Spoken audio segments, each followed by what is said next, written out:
ICA నుంచి మనకి ఒక ఫీడ్బ్యాక్ ఫామ్ ఫిల్ చేయమని వచ్చింది. అదేంటో చూద్దాం. ఇది ఎవరు ఫిల్ చేయాలంటే అందరు స్టేక్ హోల్డర్స్ మొత్తం సీఏ ఫౌండేషన్ నుంచి ఎవరైతే రిజిస్ట్రేషన్ తీసుకున్నారో వాళ్ళ నుంచి సీఏ ఫైనల్ కంప్లీట్ అయ్యంటే మెంబర్స్ కూడా అందరూ దీన్ని ఫిల్ చేయాలి. అదేంటో చూద్దాం 1 by 1. Start question. ఇప్పుడు మనం ఇక్కడ ఫస్ట్ నేమ్ ఇచ్చేద్దాం.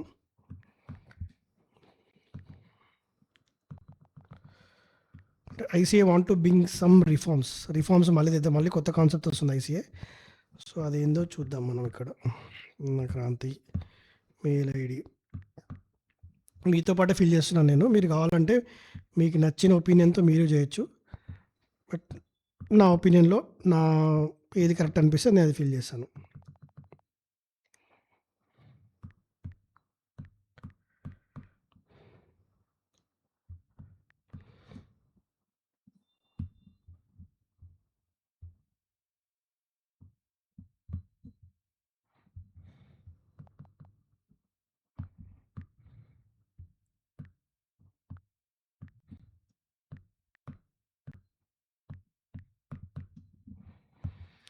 Mobile number 9030112388. ఇక్కడ ఆర్గనైజేషన్ ఆప్షనల్ ఉంది.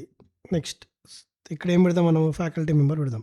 సీఏ ఆల్సో కాకుండా ఫ్యాకల్టీ మెంబర్ కాబట్టి సో ఫ్యాకల్టీ మెంబర్ పెట్టాను నేను. నెక్స్ట్ ఇక్కడ ఏమడుగుతుంది? Next should the present self paced online మనకుంటే ఎస్పీఎం ఎగ్జామ్స్ అది కంటిన్యూ చేద్దామా వద్దా అంటున్నారు. నా ప్రకారం అని కాదు. ఇప్పుడు ఎవరైతే నేను చూసాను యూట్యూబ్లో సీనియర్ ఫ్యాకల్టీస్ ఎవరుతుంటారో అందరూ కూడా దీన్ని వద్దని అది చెప్తున్నారు. సో వెరీ సూన్ మనం ఏం ఎక్స్పెక్ట్ చేయొచ్చు అంటే ఈ ఎస్పీఎం పేపర్స్ మళ్ళీ మనకు మెయిన్ సిలబస్లో అంటే 8 పేపర్స్లా రావచ్చు. సో నా ఒపీనియన్ కూడా ఇది ఉండకపోవడమే కరెక్ట్. ఇది ఉండడం వల్ల ఏమవుతుంది, మళ్ళీ ఐబీఎస్లో మళ్ళీ ఈ సబ్జెక్ట్ ఉంటుంది, మళ్ళీ మనకి రెగ్యులర్గా మళ్ళీ రాయాలి. దాంతోపాటు స్టూడెంట్స్ కూడా ప్రాపర్గా ప్రిపేర్ అవుతలేదు. దీన్ని చాలా 500 రూపీసే ఫీజుగా అని చెప్పి నార్మల్గా రాయడము. సో ఏదో ఇది అంత కరెక్ట్గా అనిపిస్తుంది. ఇది నా ఒపీనియన్. మీ ఒపీనియన్ ఏదంటే అది చేయండి. నా ఒపీనియన్ మాత్రం ఇది నో డిస్కంటిన్యూ అని చెప్పుకుంటున్నాను నేను. Next new scheme emerging subjects should be introduce in the news curriculum. అంటే ఇప్పుడు మనకు ఉండే కదా ఏదైతే లా కానీ కాస్టింగ్ కానీ ఎక్కడ మనకి మళ్ళీ మెయిన్ పేపర్లో పెట్టాలంటే ముందు ఎలా 8 పేపర్స్ ఉన్నానో ఆ 8 పేపర్స్ నేను చూస్ చేసుకుంటున్నాను. నేను ఏం చేసుకుంటున్నాను, కార్పొరేట్ లా ఒకటి కోర్ సబ్జెక్ట్లో పెట్టాలి, దాంతోపాటు కాస్టింగ్ కూడా కోర్ సబ్జెక్ట్లో పెట్టాలి. ఎస్పీఎంలో ఏమవుతుందని నేను చెప్తున్నాను. నెక్స్ట్ ఇవి ఏమైనా కావాలంటే మీకు నచ్చినట్టు మీరు ఫిల్ చేసుకోండి. ఇది నా ఒపీనియన్. ఇంకేమైనా స్పెసిఫై కావాలంటే ఇంకేం అవసరం లేదు. ఇంకేమి ఉన్న సబ్జెక్టులు చాలు. కొత్త ఎందుకు మనకు whether artificial introduced CA course అంటే ఎస్ ఆర్టిఫిషియల్ ఇంటెలిజెన్స్ ఉంటే ఇంకా మనకు మంచిది.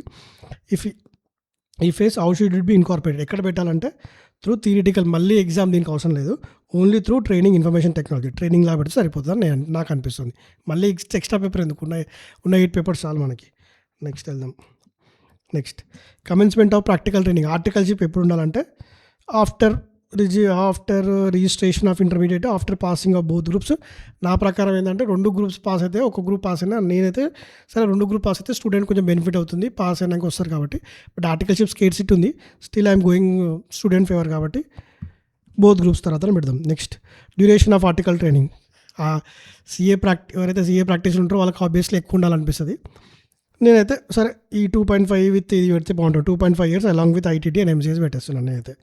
Next structure and nature of practical training ఎట్లుండాలి, ఎంటైర్లీ అండర్ మెంబరా లేకపోతే ఇండస్ట్రియల్ ట్రైనింగ్. అంటే ఇండస్ట్రియల్ ట్రైనింగ్ ఉంటే కొంచెం ఎక్స్పోజర్ ఎక్కువ వస్తుంది కాబట్టి కాంబినేషన్ పెడుతున్నాను నేను.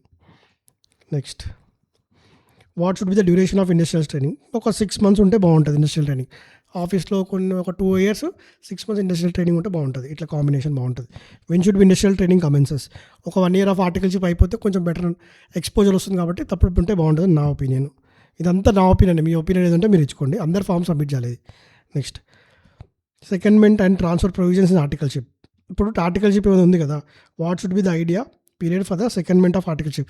ఒకవేళ ఆర్టికల్షిప్ మూవ్ అవ్వాలనుకుంటే ఎప్పుడు మూవ్ అవ్వచ్చు, అదొక ఆప్షన్ ఇస్తే ఆఫ్టర్ 12 months, ఒక 1 year తర్వాత మూవ్ అయితే బాగుంటుంది, లేకపోతే ఫ్లెక్సిబుల్ ఉంటే ఇంకా బాగుంటుంది ఇద్దరికి.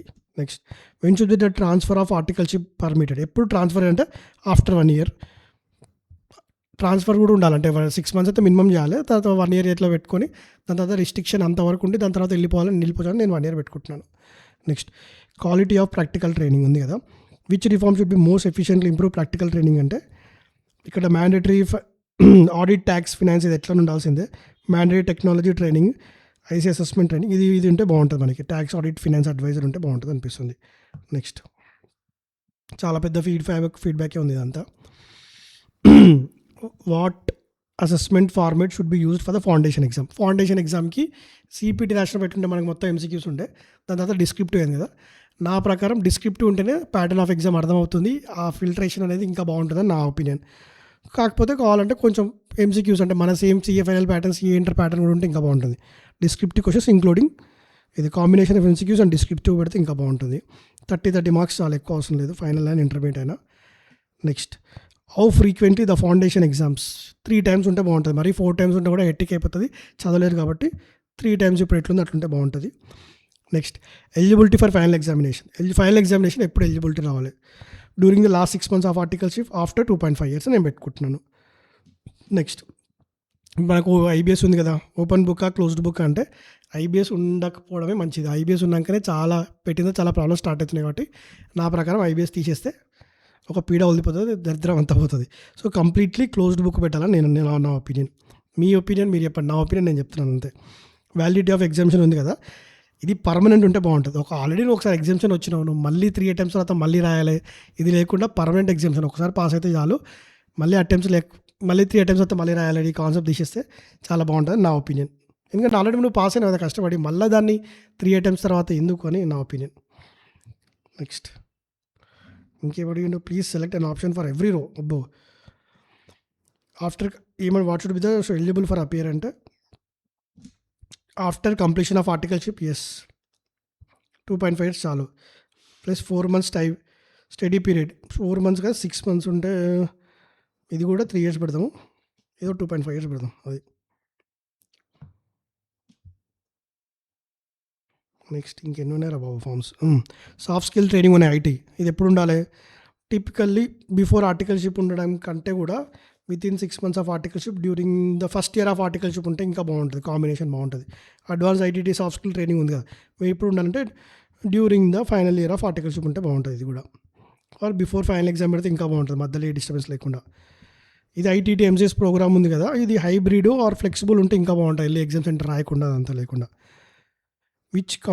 Which competency should B mandatory covered and MCS. ఇవి ఎంసీఎస్కి వెళ్తాం కదా, అవి ఏముండాలి మనకి? ఆబ్వియస్లీ అన్నీ పెట్టుకోను, communication, leadership, professionalism, industrial exposure అన్నీ ఉంటే బాగుంటుంది. ఇంకా which technology competency should be integral part of CA curriculum. CA కరికులంలో ఏముండాలంటే ఏం చెప్తాను? Audit, risk and assistant technology, artificial intelligence. Okay పెట్టుకోండి, నేనైతే ఇదైతే ఖచ్చితంగా ఉండాలి. ఆర్టిఫిషియల్ ఇంటెలిజెన్స్, ఎమర్జెంట్ టెక్నాలజీ ఉంటే ఇంకా మంచిది. నెక్స్ట్ ఇంకేముంది ఇక్కడ? ఓపెన్ అండ్ రిఫ్లెక్షన్స్ అంట. ఎనీ అదర్ సజెషన్స్ కావాలంటే రాసుకోండి, మీరు మీ ఇష్టం రాసుకోండి. రాసిన తర్వాత ఫిల్ చేయండి, అయిపోతుంది. దీన్ని మనం ఐసీఐకి అందరు సబ్మిట్ చేస్తే నాకు తెలిసి మోస్ట్లీ అందరు దీన్ని ఫిల్ చేస్తే కరెక్ట్ ఫీడ్బ్యాక్ తీసుకొని ఎస్పీఎం ఎగ్జామ్స్ పోతేనే నా ఎక్స్పెక్టేషన్స్. కానీ అందరు ఫిల్ చేయండి నేను రిక్వెస్ట్ చేస్తున్నాను. సో ఈ ఫామ్ గురించి ఇంతే. సో పొద్దున్న నుంచి యూట్యూబ్ ఓపెన్ చేస్తే మొత్తం ఇది వస్తుంది. సరే ఇది ఏందో చూద్దామని చెప్పి నేను కూడా ఓపెన్ చేసి చూశాను. సో మీరు కూడా ఈ ఫామ్ ఫిల్ చేసి పెట్టుకోండి.